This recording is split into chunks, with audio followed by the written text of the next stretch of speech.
Hi you guys, I have seen this video floating around YouTube and I thought it would be interesting for you guys to find out who I am and where I came from. So here is my version of Draw My Life.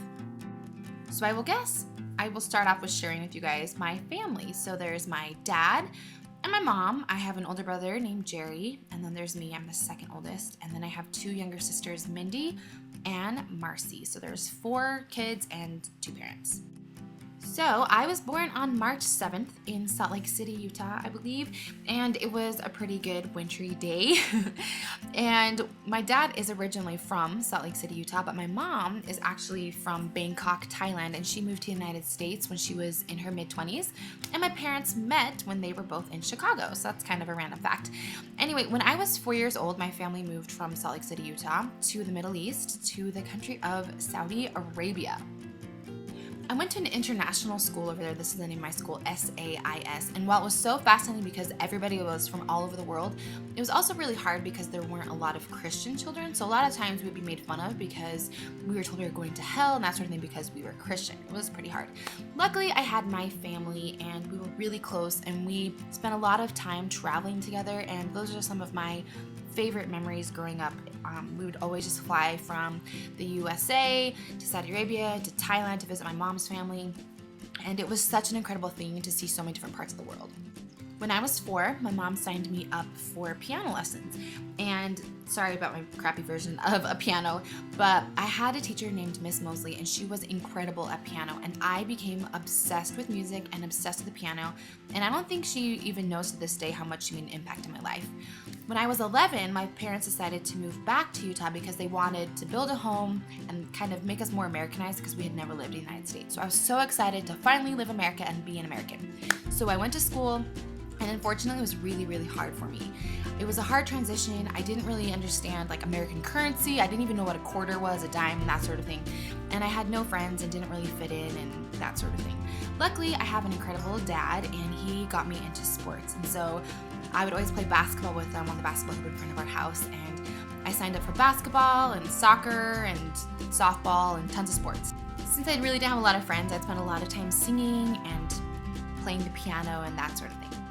High school was also really hard for me. I had a group of friends that kind of ditched me, and I didn't really have any really close friends. So this is the first time that I dealt with serious depression, and it was really hard for me. And so I decided to reach out to anybody I knew that didn't have friends, because I didn't want anybody to feel the way that I did.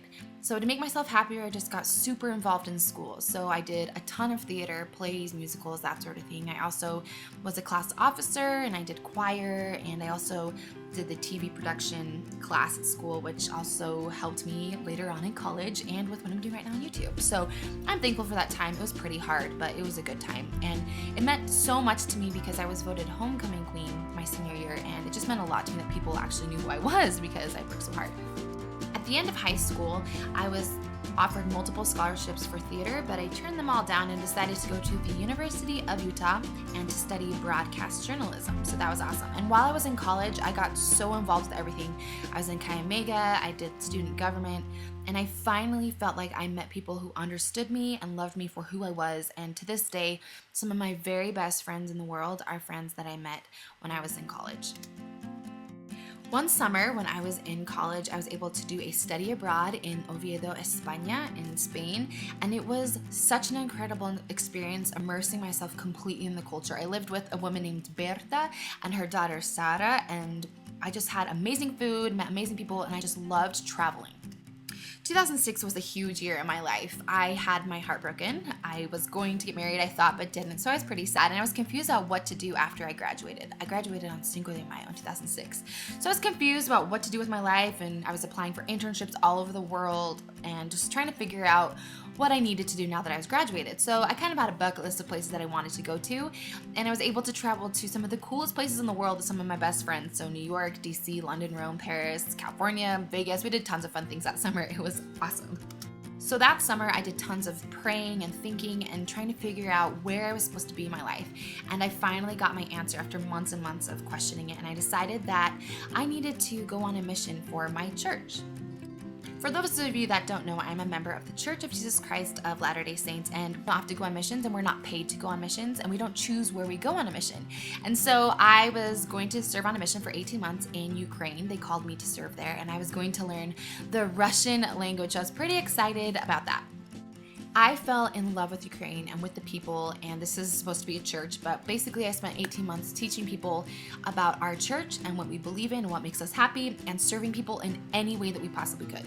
It was also in Ukraine where I met Brad, the love of my life. He was a missionary at the time as well, and we instantly clicked, and I had never felt that connection with somebody before, and we became instant best friends, and we have some awesome memories there in Ukraine when we were missionaries together.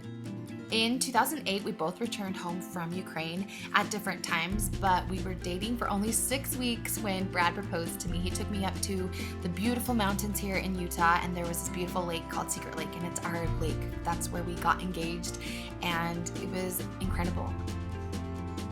We were married in the Salt Lake Temple in December 2008, and it was incredible to know that I was sealed to my very best friend in the entire world, and that we could be together for all time and eternity.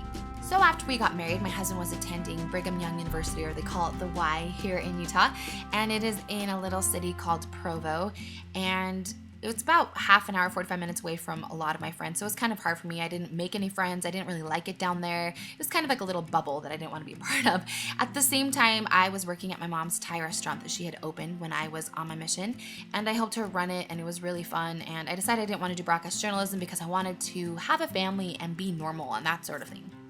During that time, my husband did a lot of studying, so I was really bored since I didn't have any friends down there in Provo, and for some reason, our TV didn't work. Like, the TV worked, but not like the connection, so I couldn't watch TV, so I spent a lot of time looking at Hulu and that sort of thing online, but that was when I stumbled across YouTube.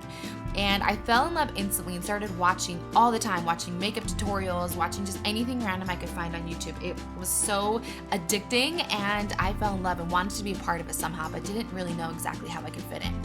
In October of 2010, we welcomed little Will into our family, so our family grew from 2 to 3, and while I was really excited to be a mom, I was really overwhelmed and suffered from depression again because I felt really isolated just being at home all day, and I was overwhelmed at the fact that Will wasn't a good sleeper and everybody was telling me what to do, and I just felt really alone, and it was really hard for me. I felt like there were so many different products out there that I didn't know. We didn't have a lot of money, obviously, because I had stopped working and my husband was still a student, so it was a pretty overwhelming time for me all in all, and I just felt like there had to be something that I could do to help people, because by helping other people, I always found that it helped me.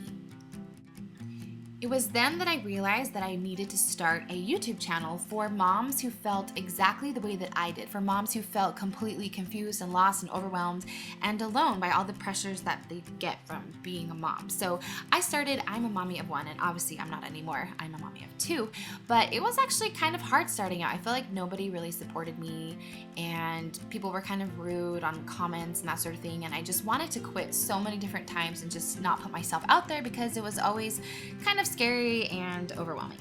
It was so crazy. Every single time I got onto YouTube to shut down my channel and to stop doing it, I would always receive an email from a viewer that would say, "Michelle, you changed my life. Michelle, you helped me." And so I could not stop because I wanted to be there for them. So in February of 2012, which was a year ago, I found out I was pregnant with baby number 2. Do you like my awesome drawings? We were trying, and thankfully it happened pretty quickly, but I was really sick and kind of felt overwhelmed once again. So in October of 2012, as you guys know, we welcomed baby Max into our family. So our family grew from Brad, me, Will, to now 4 with baby Max in our lives, and my life was overwhelming to say the least, but I was so excited to have another baby, as you guys all know. So I was able to receive so many emails and meet and connect with so many moms through YouTube from all over the world, and it was so empowering to me to know that I could meet so many incredible women who believed in motherhood as strongly as I did. And I'm so grateful for the opportunity that I've had to be at home with my children, with Will and Max, and to be a stay-at-home mom, but yet keep myself busy doing my channel and helping other moms and learning from other moms, and it has just become a complete passion of mine. So that is my life. I hope you guys enjoyed it. I wanted to say thank you so much for supporting me. I just reached 5,000 subscribers and I could not have done it without you. So thank you guys so much for watching my version of Draw My Life, and thanks for continuing to support me. Love you.